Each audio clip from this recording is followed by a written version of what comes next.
একটি বিষাক্ত ফল আছে যেটা খেলে একজন মারা যাবে, কে খেতে চায়? আমাকে দাও, আমি খাচ্ছি এই বিষাক্ত ফল। হ্যাঁ? না রোমান, আপনি আমাদের বাঁচাতে গিয়ে আপনার এই অবস্থায় বিষাক্ত ফল আমাকে দিন। আমার কাছে এই বিষের বোতলও আছে, এই বিষের বোতল কাউকে একজনকে খেতেই হবে, না খেলে হবে না। আমি খাবো এই বিষ। না না, আমি যেহেতু এই বিষের আপেল খাচ্ছি, বিষের বোতলও আমিই খাচ্ছি, একই কাজ দুটো। কালো বাবু, তুমি সেই থেকে চুপ করে আছো কেন? এই নাও, আমার কাছে 2 গ্লাস শরবত আছে, এই শরবত 2 গ্লাস খেলেই তুমি সুস্থ হয়ে যাবে। এই শরবত 2 গ্লাসের আসল হকদারিরা দুইজন, আমি নই।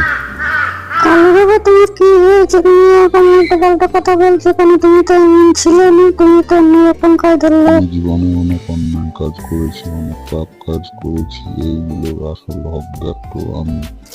আমি খাবো এই বিষ আর বিষাক্ত আপেল।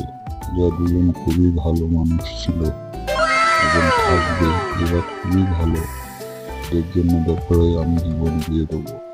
বন্ধুরা, ভিডিওটি ভালো লাগলে চ্যানেলটা সাবস্ক্রাইব করে দিন। তোমাকে অনেক মনে পড়বে।